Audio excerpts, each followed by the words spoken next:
As the situation continues to worsen in Gaza, the South African government says an announcement by Israel giving 1.1 million people 24 hours to leave northern Gaza will lead to further catastrophe since there are not enough resources to host evacuees.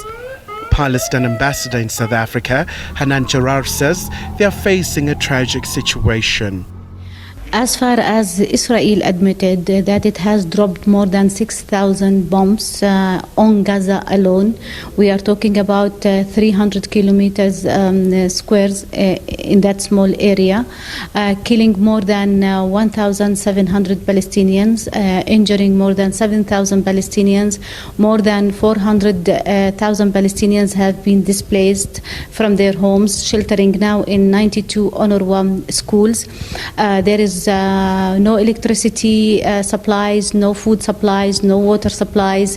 World Health Organization today issued an appeal, a warning from a catastrophe in the health sector if there was no peaceful corridor or safe corridor to be opened. But Israeli authorities have defended their position as the conflict escalates.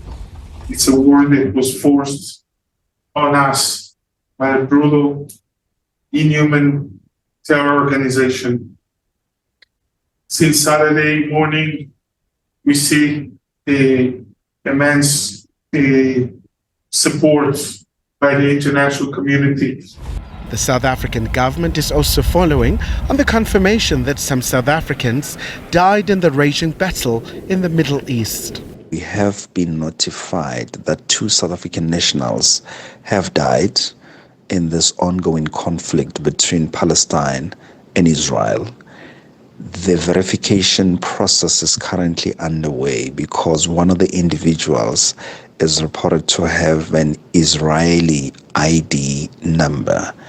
So we need to determine whether there is dual citizenship or what the picture is. On behalf of the South African government, we'd like to pass a message of sincere condolences to the families and the loved ones of our 2 nationals.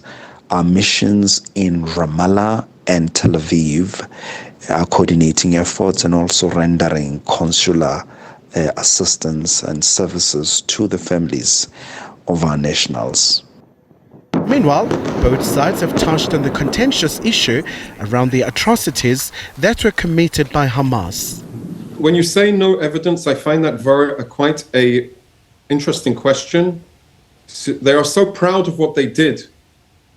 They videoed it themselves and they posted it to social media. Beheadings. They are proud of what they did. When they took women that had been to a party on the border, a music festival under the symbol of peace. They paraded her in the streets as people were cheering. All of these videos are there to see. On the Israeli allegations of killing civilians and beheading of babies, which were unethically and unprofessionally adopted by many Western media outlets, this is completely shame that these media outlets follow such lies and Israeli propaganda without making simple efforts to check the reality of these allegations. We firmly deny these allegations, and as we reject this media bias, we call on the media agencies to abide by the journalism code of ethics.